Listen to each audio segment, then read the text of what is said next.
أعوذ بالله السميع العليم من الشيطان الرجيم. بسم الله الرحمن الرحيم. السلام عليكم ورحمة الله وبركاته. الحمد لله الذي هدانا لهذا وما كنا لنهتدي لولا أن هدانا الله. أشهد أن لا إله إلا الله وحده لا شريك له وأشهد أن محمدا عبده ورسوله. اللهم صل وسلم وبارك على سيدنا محمد وعلى آله وصحبه أجمعين وبعد.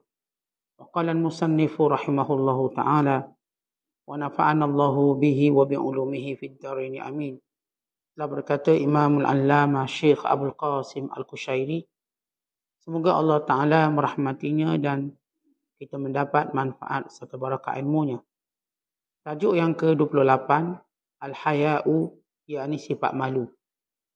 Allah Ta'ala berfirman, Alam ya'lam bi'anna Allah yara. Tidakkah dia mengetahui bahawa sesungguhnya Allah Ta'ala melihat segala perbuatannya? Maksud suratul Alaq ayat 14. Rasulullah sallallahu alaihi wasallam bersabda, Al-haya'u minal iman. Malu termasuk sebahagian daripada iman. Suatu hari Rasulullah sallallahu alaihi wasallam memberi wasiat dan nasihat kepada para sahabat ridwanullahi alaihim ajma'in. Istahyu minallahi ta'ala. Qalu inna nastahyi ya nabiyallah walhamdulillah.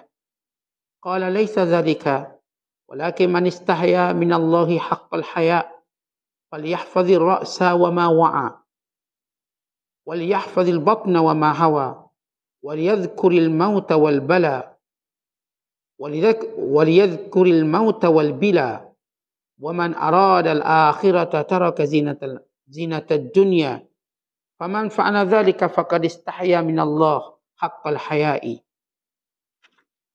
Malulah kamu semua kepada Allah dengan sebenar-benarnya rasa malu. Jawab para sahabat, sesungguhnya kami telah merasa malu. Wahai Nabi Allah, kami bersyukur pada Allah kerana mampu melakukannya. Baginda sallallahu alaihi wasallam bersabda, bukan demikian, bukan begitu. Akan tetapi orang yang malu pada Allah dengan malu yang sebenar adalah orang yang menjaga kepalanya dan apa yang ada di dalamnya, menjaga perut dan apa yang dihimpunkannya. Dan ingatlah kalian pada kematian dan kebinasaan.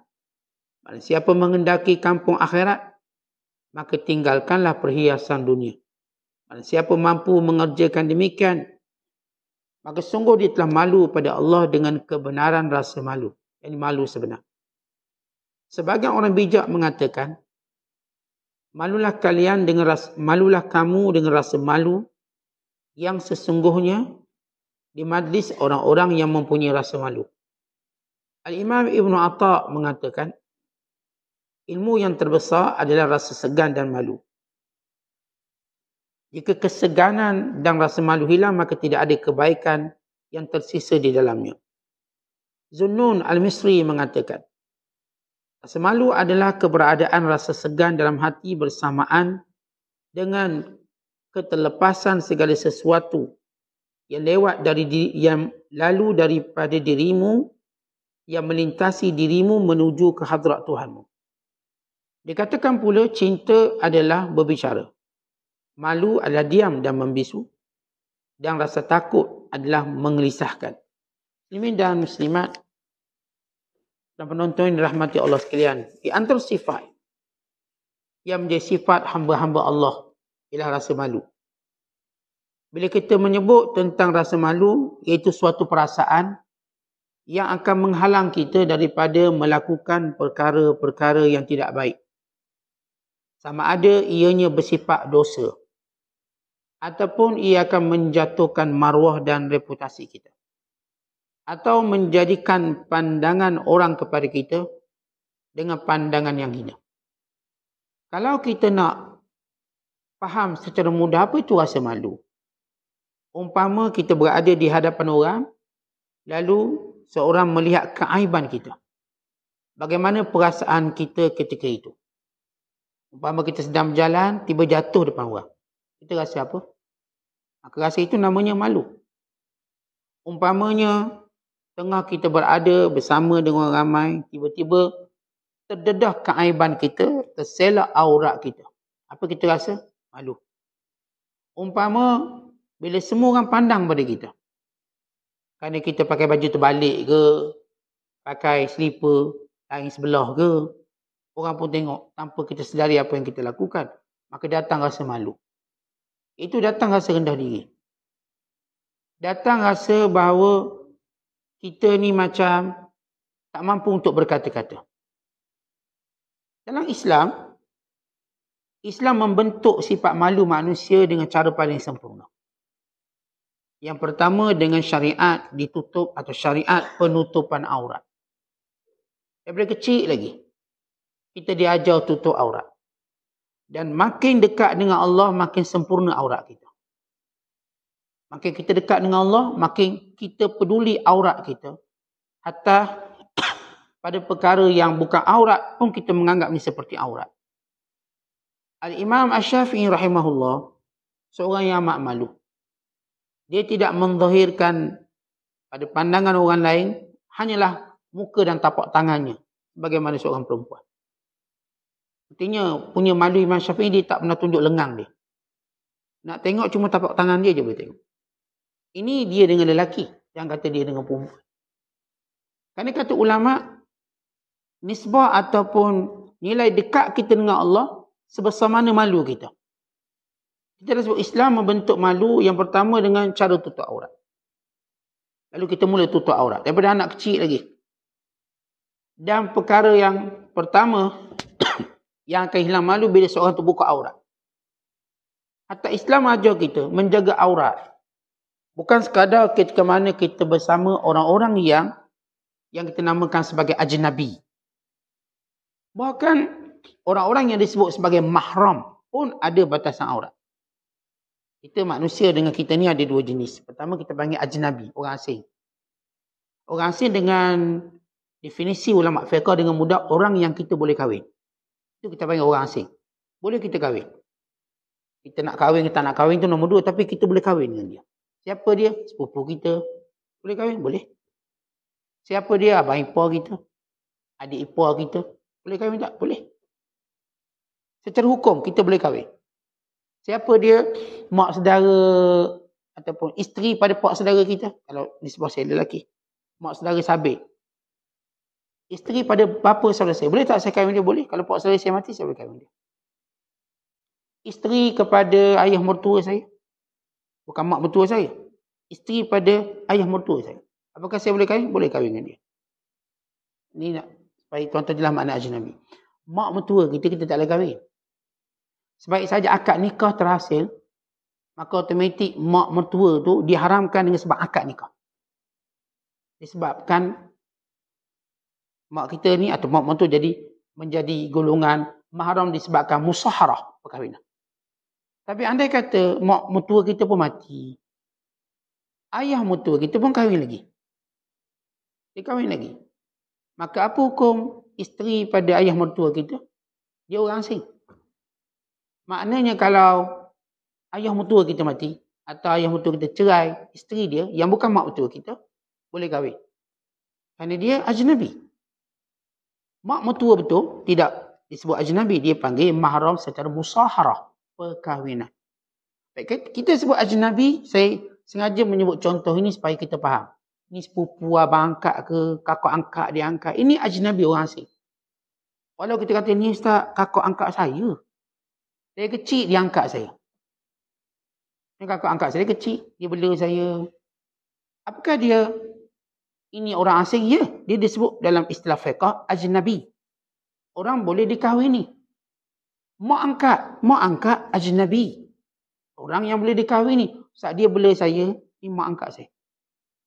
Bolehkah saya kahwin mak angkat? Boleh. Kerana Islam tidak ada pengharaman antara ibu angkat dengan anak angkat. Sebab itu Islam haramkan tabanni secara hukum, bukan tabanni secara bentuk atau syakal. Maksudnya begini.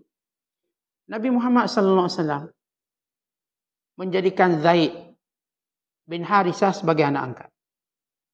Bila Rasulullah kahwin dengan Khadijah radhiyallahu taala anha, Khadijah menghadiahkan pada Rasulullah Zaid sebagai hadiah kahwin. Supaya kita tahu Bukan suami je beri hadiah, isteri pun kena rajin beri hadiah. Ni dia tunggu suami. Mana abang dia hadiah? Dia tak bagi hadiah. Khadijah beri hadiah paling bermutu Zaid. Untuk temang Rasulullah. Untuk buat urusan Nabi SAW. Maka Rasulullah bila dia dapat Zaid, Rasulullah tak jadikan ia hamba. Rasulullah merdekakan dia dan jadikan dia anak angkat. Dia tabani secara syakal bentuk ada. Tapi hukum tak boleh. Hukum maksudnya, dia tidak menjadikan orang tu betul-betul ayah dia. Maka Zaid bin Harithah berkahwin dengan Zainab bintu Jahash. Allah Ta'ala. Kemudian Allah perintahkan Rasulullah SAW berkahwin dengan isteri kepada anak angkat dia. Untuk menunjukkan angkat tidak memberi apa-apa kesan secara hukum. Bagaimana anak angkat tidak boleh mewarisi harta pusaka. Supaya kita tahu anak angkat itu namanya ajnabi. Ajnabi maknanya orang asing. Boleh kahwin? Boleh. Perlu dijaga aurat dan sebagainya kalau tak nak kahwin. Baik, ini definisi ajnabi.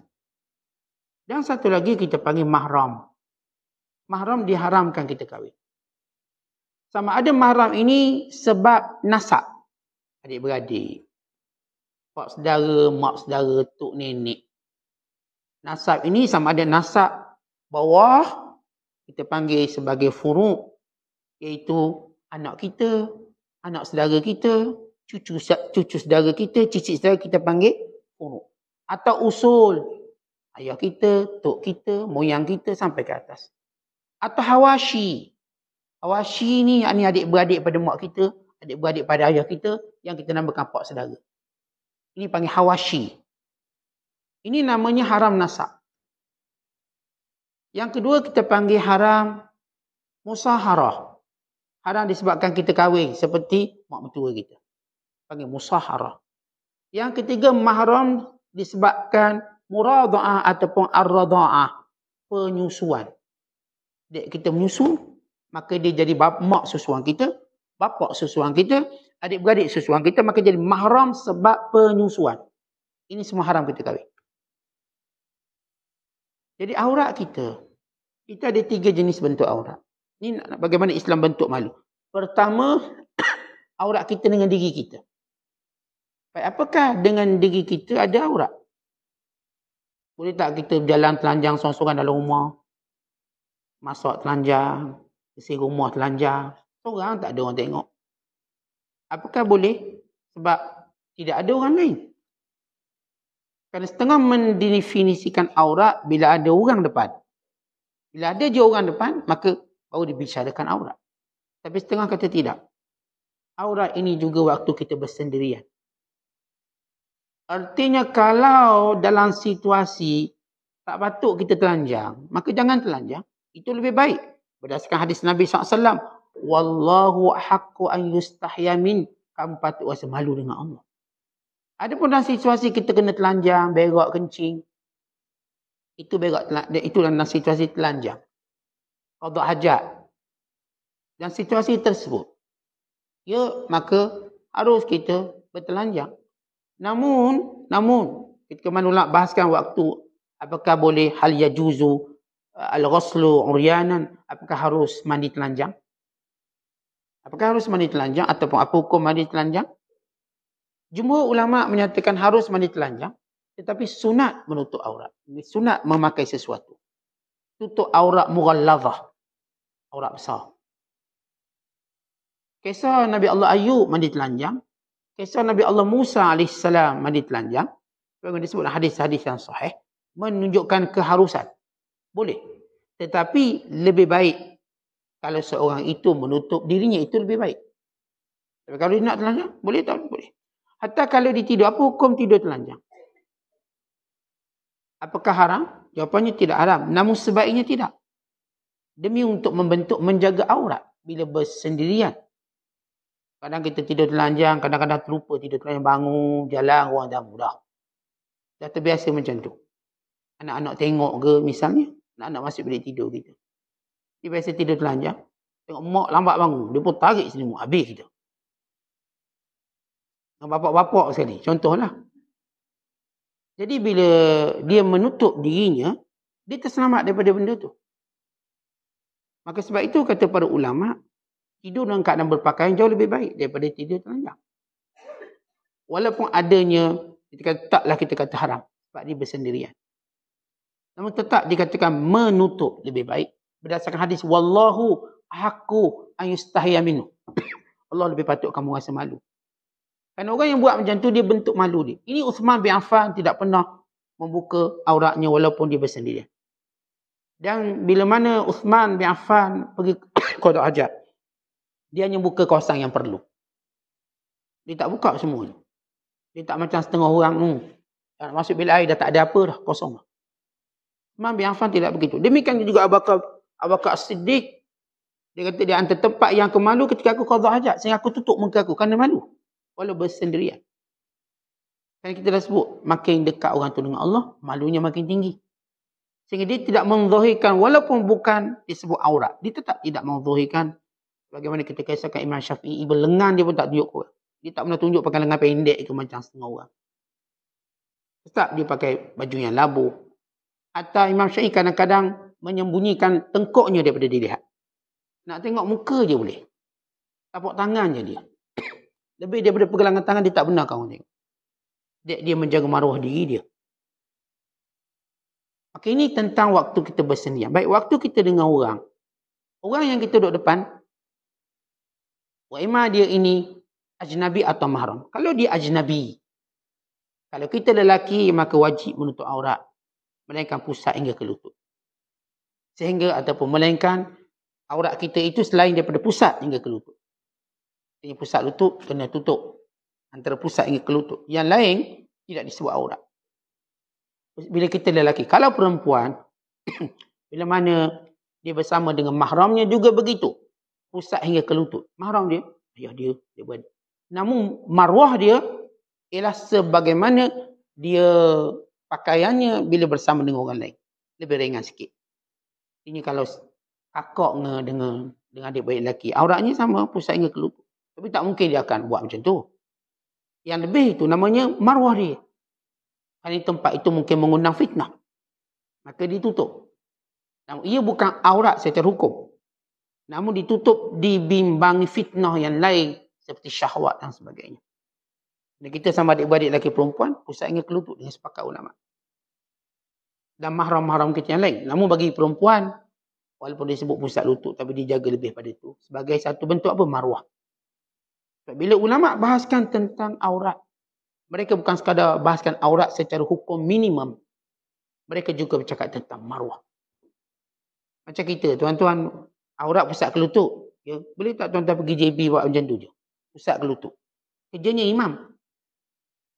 Bila ke, kita kata, ini hukum fiqah, pusat lutut. Itu betul, tapi macam otak tu kat kepala lutut. Marwah mana marwah? Secara hukum memang kita akan kata macam tu. Tapi saya tak rasa orang-orang mulia dia sanggup berpakaian atas kata minimum menutup aurat pusat lutut. Untuk dia bergerak bebas dilihat oleh orang lain.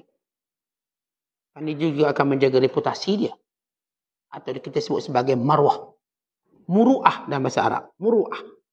Muru'ah ialah berdasarkan kepada pandangan masyarakat.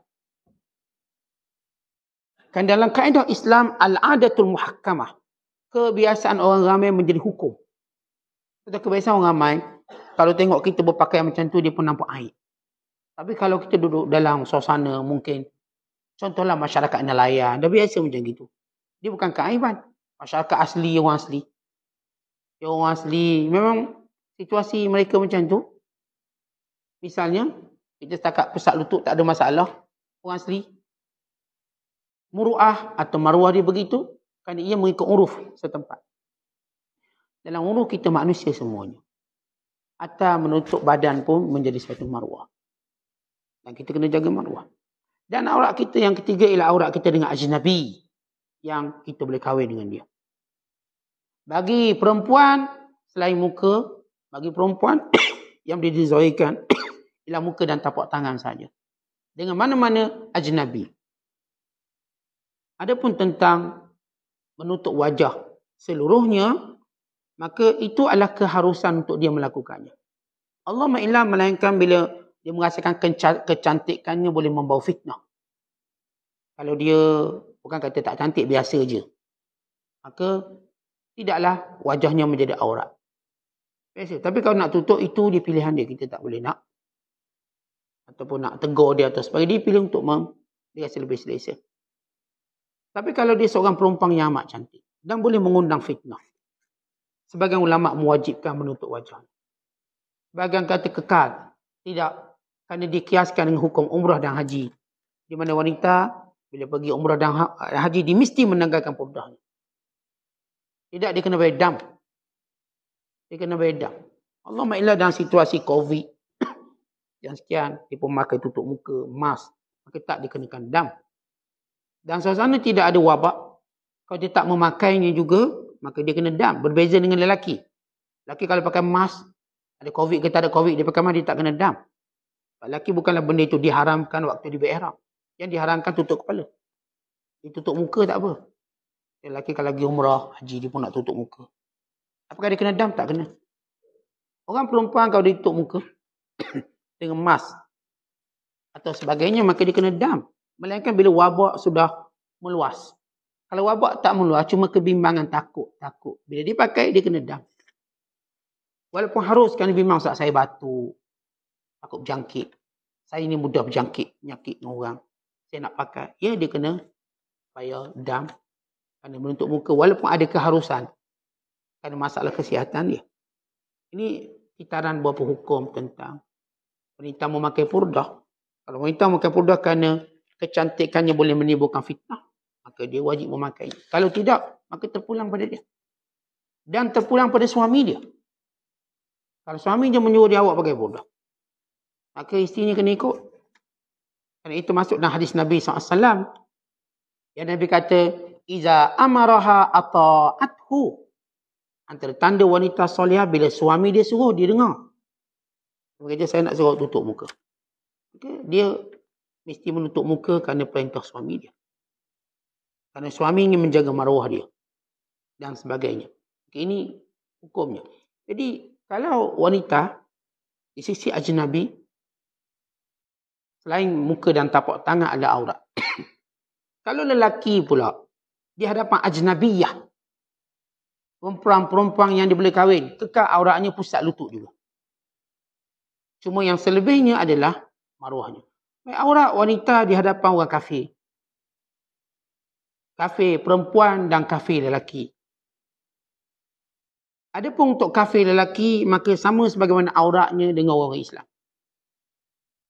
Lelaki. Adapun kafir perempuan, maka bagaimana aurat wanita dengan wanita kafir perempuan. Tadi wanita kafir perempuan. Tengah menyatakan tetap selain daripada hanya boleh dilihatkan muka dan tapak tangan saja. Melainkan kerana masalah kerja yang perlu dia sing-sing lengang sampai ke sikunya. Atau dia terpaksa membuka tudungnya tanpa menampakkan rambutnya. Sekadar lehernya. Rambut tutup leher. Ini kita kata pakai setah kepala. Tengah meletakkan begitu. Tengah menyatakan bahawa aurat perempuan muslimah dengan wanita kafir sebagaimana aurat sesama perempuan. Itu pusat hingga ke lutut. Namun pendapat yang lebih aslam ialah wanita ini tidak menzahirkan selain pada muka dan tapak tangannya kerana orang kafir tidak amanah. Mungkin dia akan cerita pada suami dia. Oh, muslimat tu dia gini. Dia akan cerita. Dan satu benda yang kita kena tahu. Haram kita minta isteri kita jadi SB. Untuk menceritakan bagaimana rupa bentuk seorang wanita. Kan dia sama-sama perempuan bergaul, dia mungkin kan sekadar buka koda, dia buka tudung. Ya, sama-sama perempuan, dia tunjuk rambut. Kita mau tanya, ni yang tu rambut dia macam ni, kerinting ke lurus? Kita pun ceritalah, ni bini kita bang, dia baru rebonding rambut dia, straight rambut dia. Dia sekian-sekian. Tak boleh mensifatkannya sehingga suaminya membayangkan wanita tersebut. Allahumma illa kalau dia suruh isterinya untuk cari madunya, itu boleh. Kalau nak guna tujuan tu boleh lah. Tapi jangan mulut je. Mulut je macam, saya memang tujuan nak cari, padahal penakut. Maka ini tak boleh. Tak boleh main-main. Ini berdasarkan hadis Nabi SAW. Rasulullah hantar seorang perempuan untuk menilai seorang perempuan Untuk apakah dia perlu jadi isteri, boleh jadi isteri atau tidak. Itu apa untuk nilai adakah dia punya bau badannya. Cik, ada bau tak? Untuk cerita. Oh ni ada bau tengik sikit, tak boleh. Sebab benda tu tak boleh lelaki pergi hidu. Kita nak ambil seorang tu jadi isteri, kita pun pergi hidu dia. Kita ni anjing ke orang? Main hidu-hidu orang ni. Lelaki biasa dipinang perempuan tengok muka dan sebagainya. Kalau lelaki tu nak lebih privacy atau nak lebih benda yang agak mendalam, dia nak tahu. Maka dia hantar seorang perempuan, kakak dia ke. Kak, kita tengok perempuan ni, badan bau okey. Dia punya bau badan okey tak? Kalau dia kata, badan dia tak okey, nanti masalah boleh kahwin. Atau, sebab saya tak suka perempuan rambut kerinting. Katakan dia cakap, bukan saya, dia cakap. Dan lelaki tu. Saya tak suka perempuan rambut sekian. Saya tak suka perempuan rambut pendek. Dia pun hantar seorang perempuan untuk melihat. Dia tak boleh tengok, dia muka tapak tangan dia. Maka perempuan ni pun tengok wakil dia. Atau perempuan ni manjin rambut panjang. Sampai ke lantai. Rambut dia. Atau rambut dia sampai sekian-sekian. Oh, dia pun boleh. Maka itu dibenarkan. Kenapa maslahat perkahwinan? Bukan kerana saja-saja. Ada pun seorang wanita, di balik rumah cerita ke suami dia tentang seorang perempuan tu, badannya macam gini-gini, hukumnya ada diharamkan. Sehingga suami ni bayang. Maka ingat, setiap wanita dia kena amanah jaga aurat kawan-kawan dia. Kalau dia bergambar, jangan tunjuk ke suami dia. Kalau gambar tadi, buka aurat. Kan kadang-kadang sama-sama geng. Sama-sama duduk kat dapur, basuh pinggang, ambil gambar. Selfie. Pakai telefon kita, terlepas ke suami kita. Suami kita pula tengok. Kawan ni jaga aurat lama, tiba-tiba terdedah. Sebab kita tak amanah. Sebab itu hati-hati kalau kita bergambar, kawan-kawan kita. Tetap kekal jaga aurat. Takut perempuan ni cuai dalam menjaga maruah kita. Akhirnya terlepas di tangan suami dia. Yang mungkin kerana lemah iman mengambil kesempatan melihat wanita ini dengan cara tidak menutup aurat yang tak disengajakan. Walhasilnya ialah kita nak sebut. Islam letak asas tutup aurat sebagai satu cara membina sifat malu.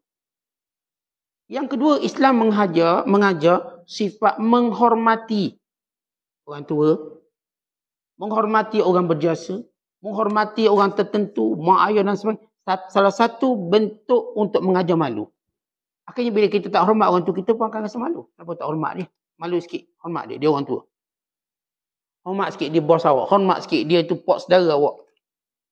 Hormat sikit dia tu orang yang dulu tolong awak. Maka ajar dia hormat. Islam ajar kita hormat.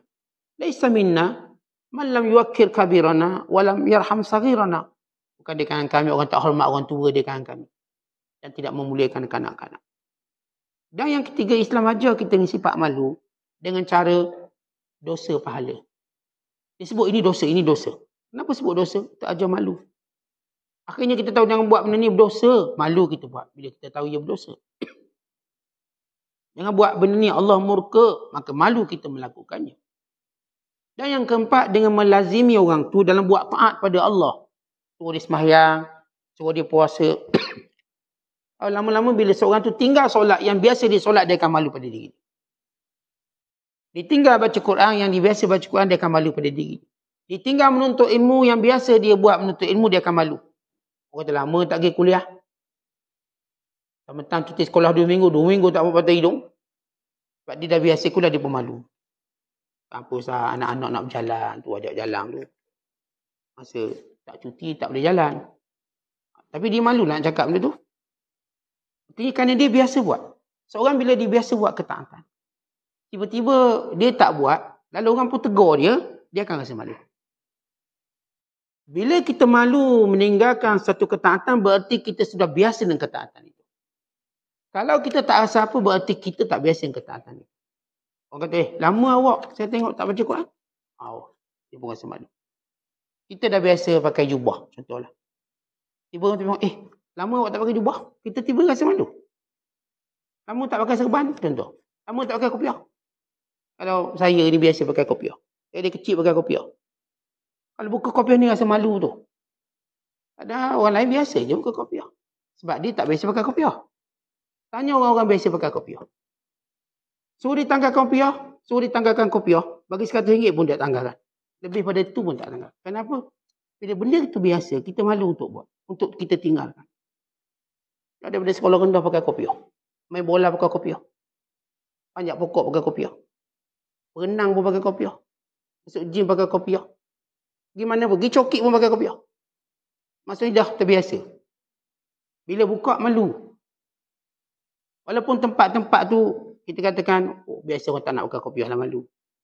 Tapi oleh kerana dia biasa pakai kopiah, dia tak mungkin tanggal. Melainkan dia akan rasa malu. Malu tu bukan kerana orang kata ke dia, kenapa lama tak pakai kopiah. Malu dalam diri dia. Sebab manusia ni, dia malu pada 3 perkara. Kata ulama. Pertama, dia akan malu pada masyarakat. Bashar. Yang kedua, dia akan malu pada dirinya. Min nafsi. Yang ketiga, dia akan malu pada Tuhan.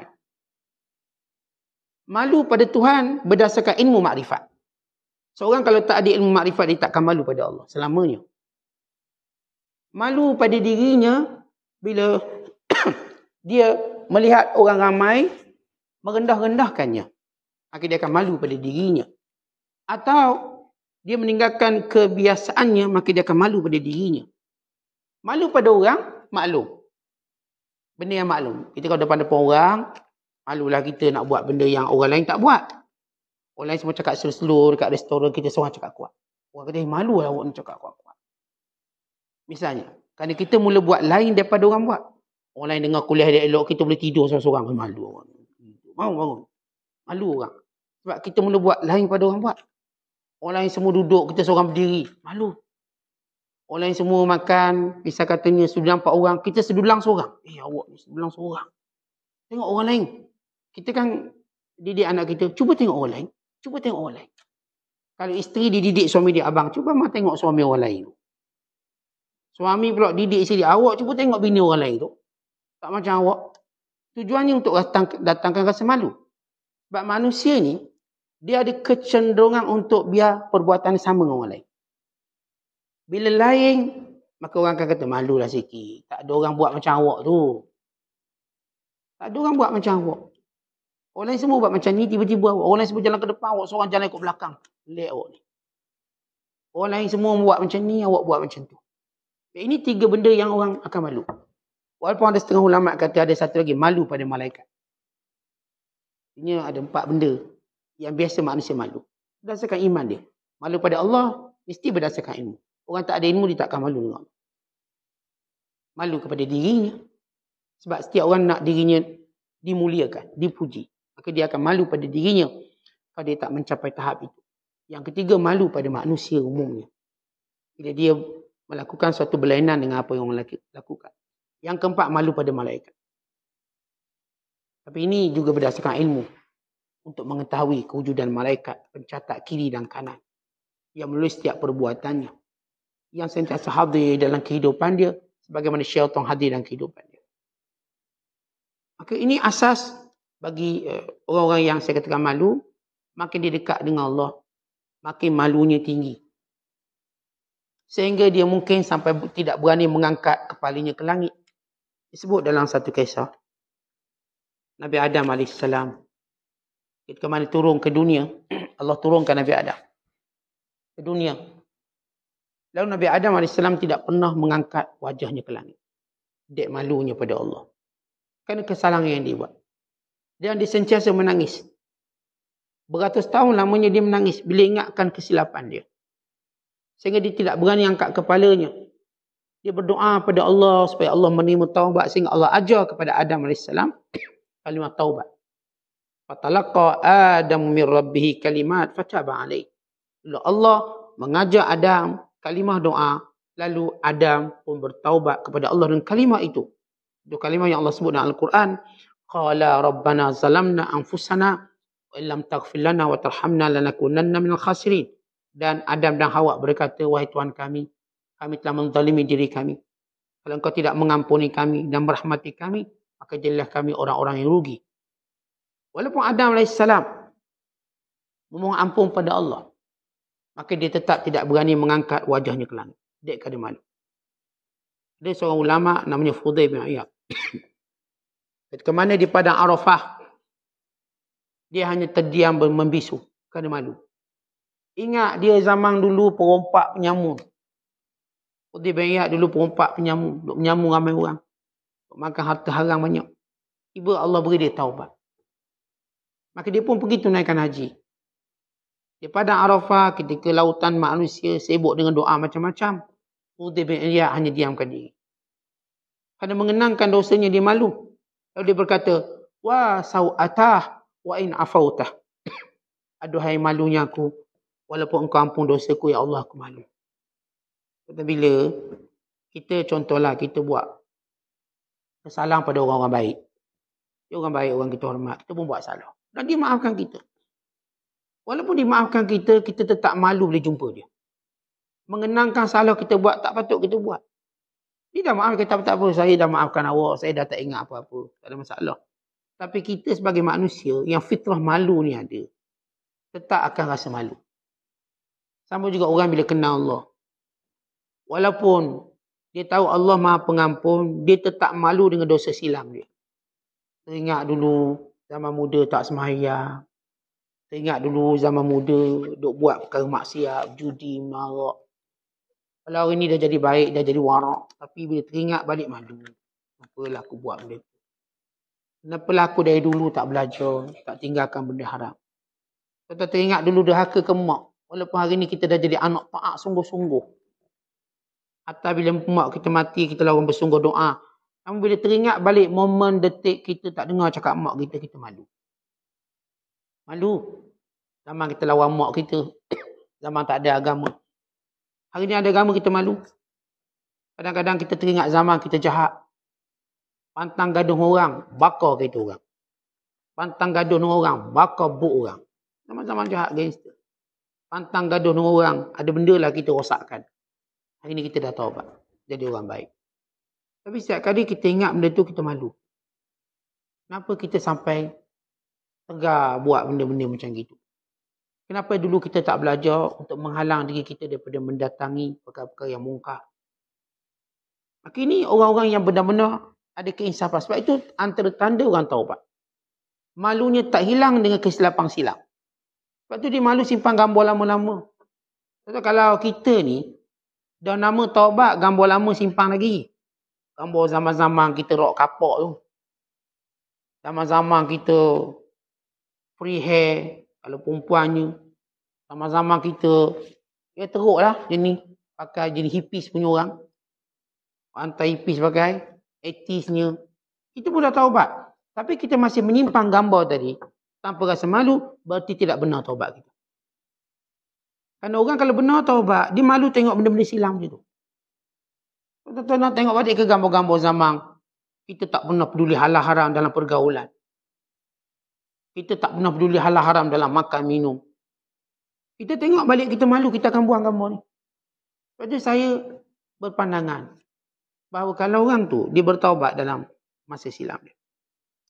Dia simpan balik gambar dia. Tanpa dia rasa malu melihatnya kembali, dia pasti akan buat kembali apa yang dia buat. Dia pasti dia akan buat balik. Kerana yang akan mencegah kita balik ke zaman lama kita ialah malu. Saya dah tak nak dah zaman muda saya. Teruk, begitu, begini. Tengok gambar pun tak nak. Contoh kalau, kita ambil contoh lah. Orang yang kahwin tu, kahwin tiba bergaduh dengan suami dia dan bercerai. Dia nak simpan tak gambar bekas suami dia yang digerang tu? Tak ada, potong dua dah dia. Gambar tinggal satu. Gunting-gunting. Dia jumpa seorang hamba Allah. Dia cerai, bergaduh. Cerai. Dia tunjuklah album. Album dia semua gambar seorang dia je. Dia potong-potong semua. Dia punya marah dia. Tak nak tengok dah. Nak tengok ni bekas bini, potong. Semua gambar dia seorang. Kenapa? Marah dia. Kata takkanlah kita, maksiat kita buat. Masih kita menyimpan gambar-gambar maksiat lama. Gambar-gambar lama. Kalau benar taubat, malu itu tak akan berpisah daripada diri kita. Saya teringat sampai bila. Dulu ada orang misal katanya kerjanya, dia pecah tabung masjid. Ambil duit. Tapi dia dah taubat. Tapi setiap kali dia tengok tabung masjid, dia rasa sedih. Kenapalah aku pecahkan? Yang akan masuk duit balik. Padahal dia ambil RM50 je. Kalau tabung masjid, ambil RM50. Buat tambah balik kampung. Tapi salah tu tak salah. Tapi bila teringat balik, setiap kali tengok tabung datang sedih dia. Untuk dia letak balik duit. Letak balik. Kerana benar taubat dia. Kerana orang bila benar taubat, malu tak akan hilang. Pada maksiat silam dia. Walau dia sudah bertaubat dan dah meninggalkan puluhan tahun. Tapi setiap kali dia tengok, dia akan menyesal. Contoh setiap kali kita pergi kubur mak kita, kalau mak kita dah mati, kita akan menyesal dulu waktu hidup kita tak sungguh-sungguh. Walaupun kita dah cuba sungguh-sungguh, tapi bila duduk mengaji ilmu, rupanya kita tak taat sungguh-sungguh. Banyak lawang pada taat. Rupa-rupanya baru kita tahu, angkat suara pun dah derhaka. Jangan kata kita lawan dia, angkat suara. Dah derhaka. Dia tahu kita ilmu tadi, tengok kubur mak, ingat balik mak, sedih kita, menangis, kenapa malu? Dulu kenapa saya tak taat mak saya sepatut saya taat? Kenapa tak ada orang beritahu ilmu ni pada saya awal lagi? Angkat suara pada mak tak boleh, angkat suara pada ayah. Duk buat, pun tak boleh. Tak perasan bila mak suruh man misalnya. Ataupun, abu, buang sampah. Malah. Itu malah. Itu ayat derhaka. Bila mengaji baru tahu, ya Allah, teruknya, banyaknya derhaka tiap-tiap hari. Tangan buang sampah, tapi mulut tu cebeh. Mulut tu muncung. Tetap derhaka. Sebab kalau seorang mengekspresikan wajah, tak suka pada mak dia, walau dia buat, tetap dalam kategori derhaka. Dan saya kata, mak kata, buang sampah. Buang tapi muka ketak. Muka ketak dengan muncung panjang. Oh, buang sampah. Anak taat kan ni? Taat satu sudut, tapi derhaka sudut yang lain. Kerana wajib seorang anak menzahirkan wajah suka. Wajah gembira bila disuruh oleh mak dia. Dia tak boleh tunjuk wajah berkerut. Ni petang ni bawa mak jalan bandar-bandar. Si pusing. Kita pun muka tegak. Boleh lah. Muka ni ketat. Ini derhaka. Kena tunjuk seronok. Kenapa mak tak beritahu saya boleh buat tiap-tiap hari, mak? Tiap-tiap hari. Dia tunjuk excited. Mak kata buang sampah. Seronoknya mak. Buang sampah ni pengalaman berharga. Untuk saya. Ada lagi sampah nak buang, mak? Nak buang belaka kalau boleh. Kita seronok, excited. Bila mak suruh, ayah suruh, tunjuk rasa seronok. Itu anak taat. Tapi selama ni kalau kita fikir balik, kita tunjuk tak rasa seronok bila mak ayah kita suruh? Tunjuk tak rasa seronok? Berarti di situ kita nampak silap kita.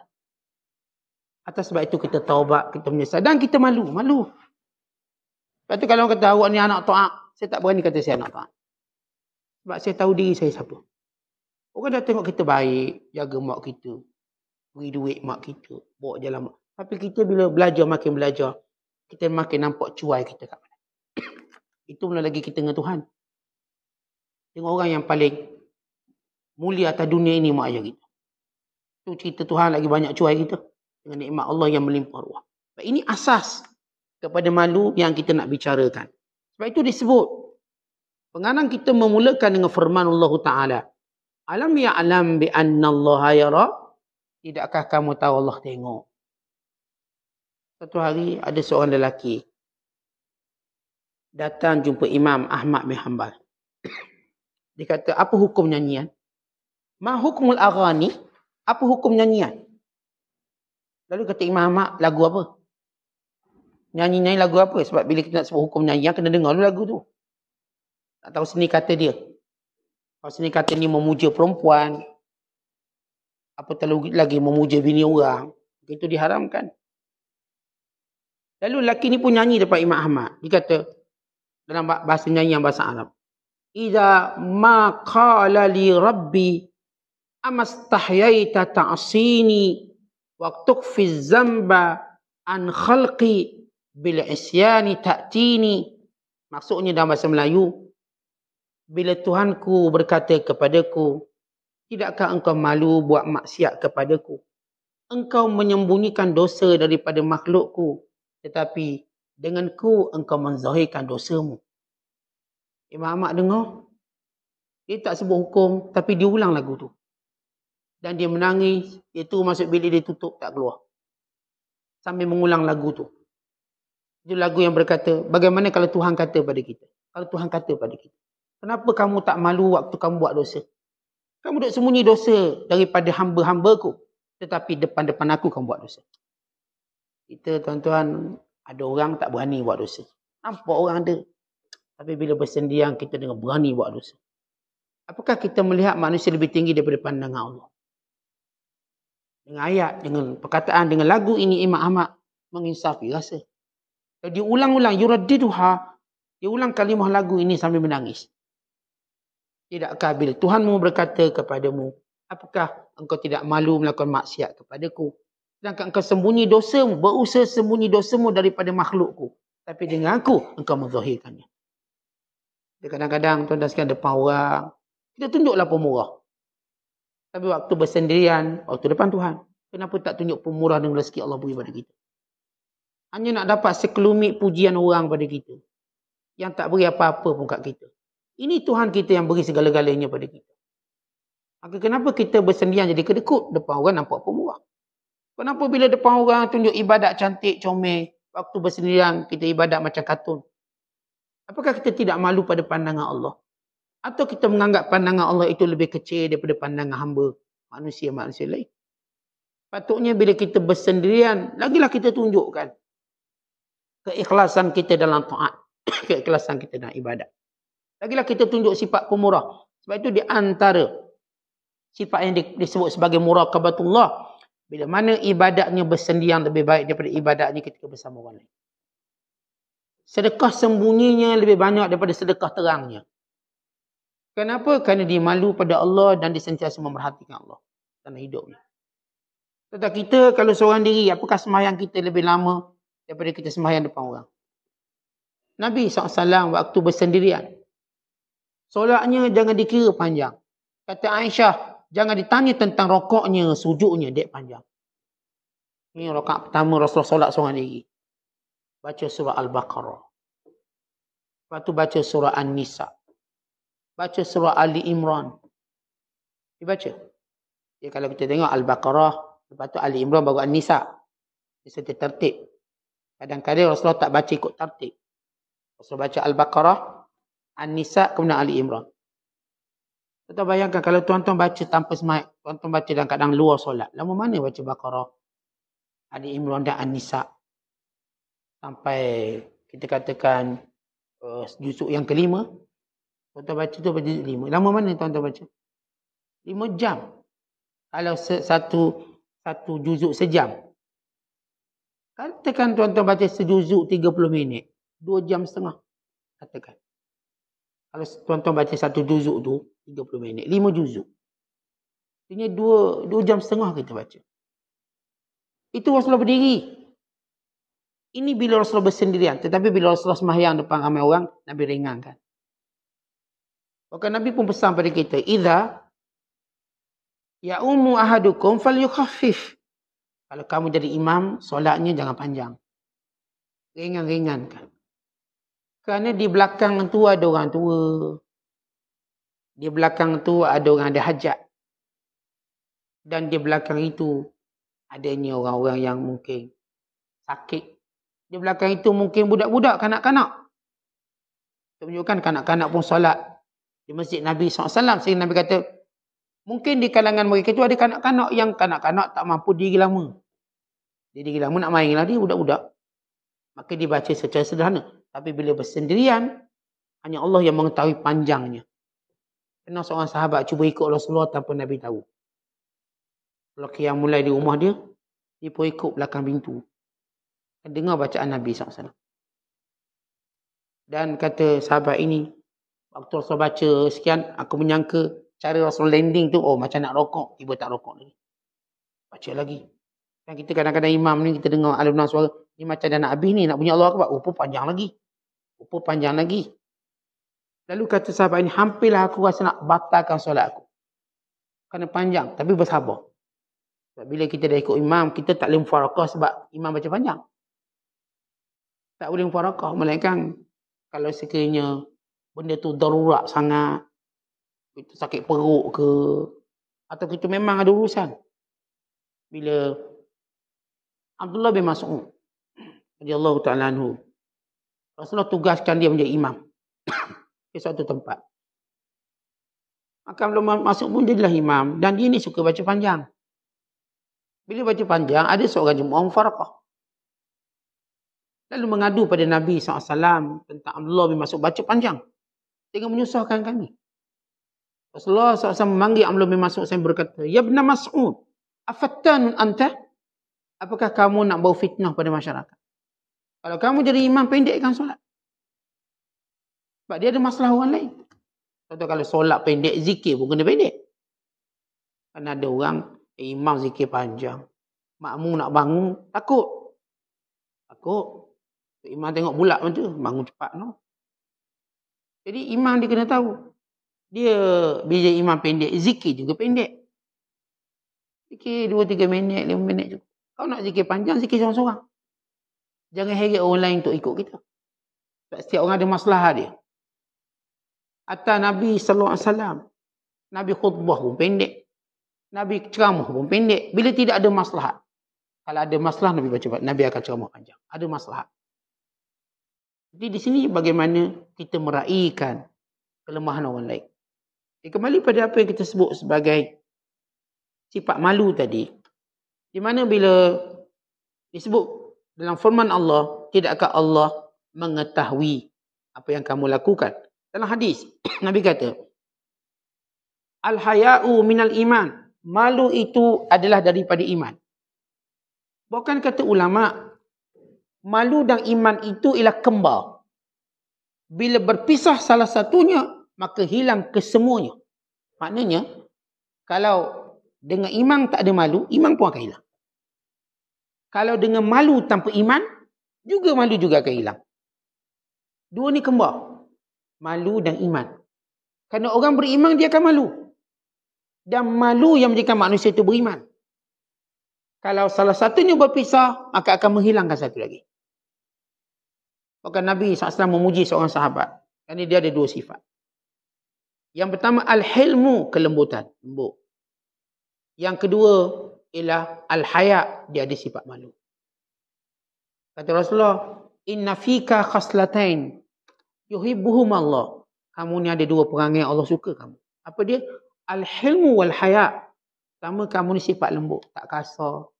Bukan jenis cakap tengking-tengking, bukan jenis cakap marah-marah, bukan jenis kata hina orang, tak, lembut je. Al-hilm. Bila dia muamalah dengan orang, dia hormat orang. Itu namanya al-hilm. Kita tuan-tuan bila muamalah dengan orang, antara benda yang kita jaga, jangan pernah lihat kita lebih atas pada orang. Tapi kita melihat kita bawah pada dia. Dengan sebab itu kita boleh berlembut. Tapi kalau kita rasa kita atas pada dia, kita akan kasar. Kita rasa kita bos dia, kita akan kasar. Bila kita rasa dia atas pada kita, kita akan lembut. Itu dia panggil al-hilm. Yang kedua, al-haya, sifat malu. Dua sifat yang disebut oleh Nabi SAW dalam hadis yang banyak. Al-haya la ya'ti illa bi khairin. Al-haya kulluhu khair. Al-haya khairun kulluhu. Maksudnya, malu itu sebahagian dari iman. Malu itu akan mendatangkan yang baik-baik. Malu itu ialah kebaikan semuanya. Maksudnya tuan-tuan sekalian, bila orang tu ada malu, maka dia akan banyak buat benda-benda baik. Dia akan tinggal banyak benda-benda buruk. Sebab dia ada malu. Ada seorang sahabat. Dia ceramah tentang malu. Awak ni malulah sikit, sekian-sekian. Nabi kata, da'hu. Ada seorang sahabat, maaf. Dia tegur seorang kerana buat satu kesilapan. Tegur.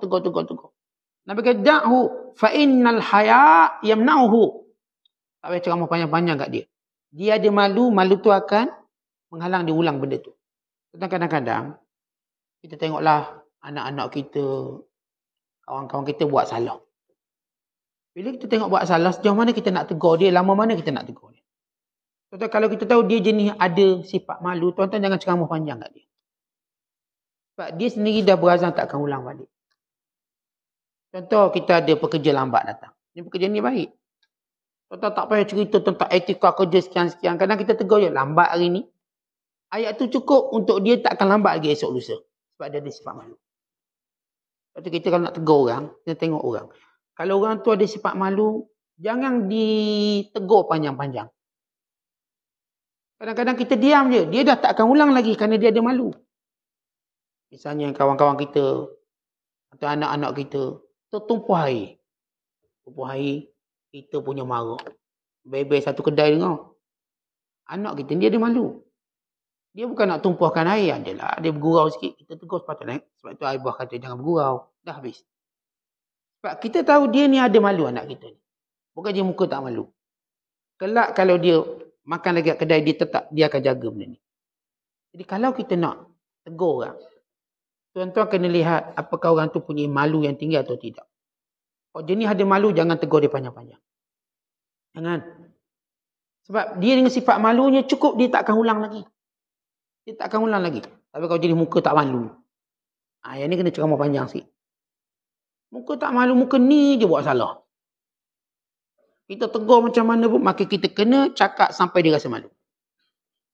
Satu contoh. Orang berhutang duit yang kita. Ni cerita ni.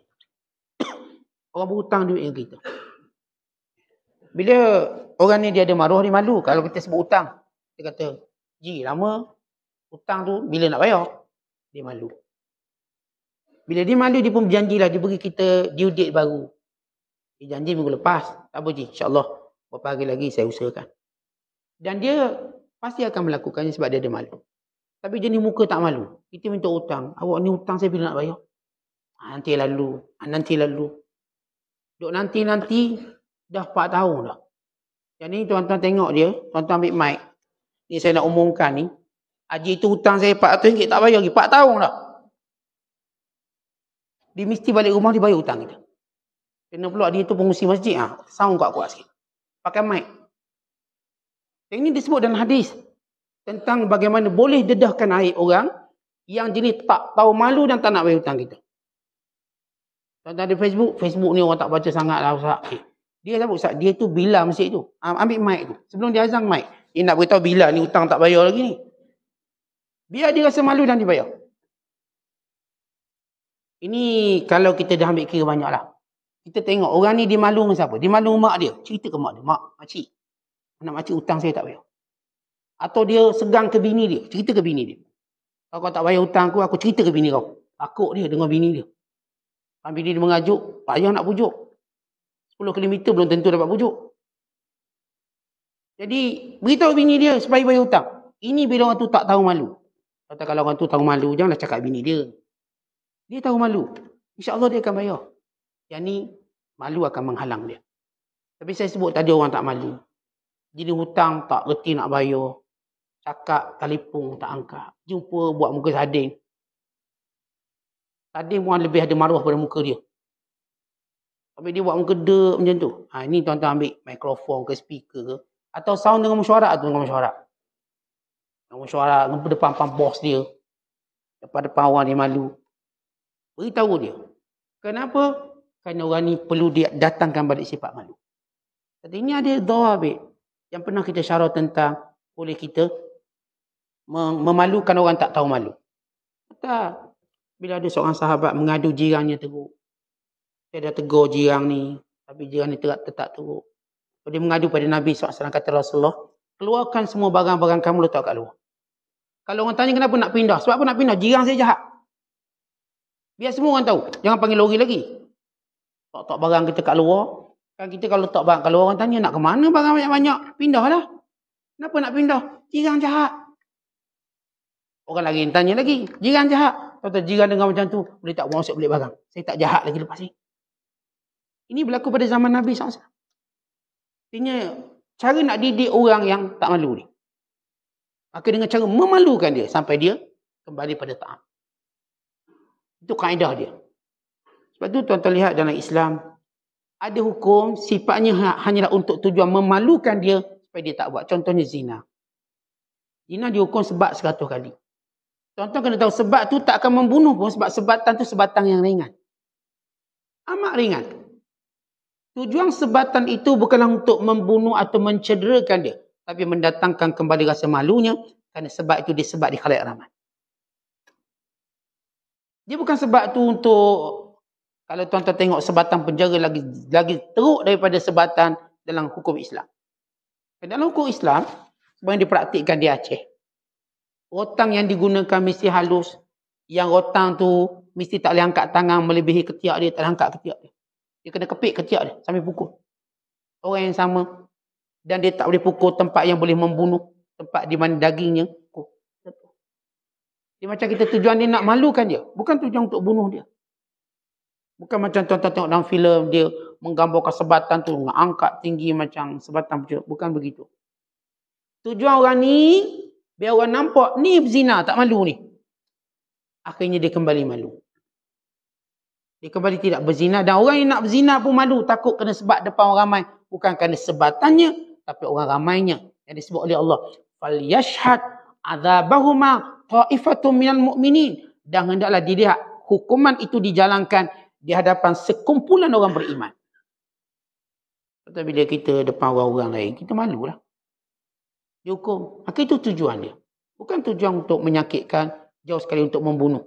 Kalau kita tengoklah filem-filem kononnya sebab zina sampai mati, itu bohong. Itu tidak ada kebenarannya. Kerana sebatan dalam Islam bukanlah sebatan untuk membunuh. Bahkan tidak juga untuk mencederakan.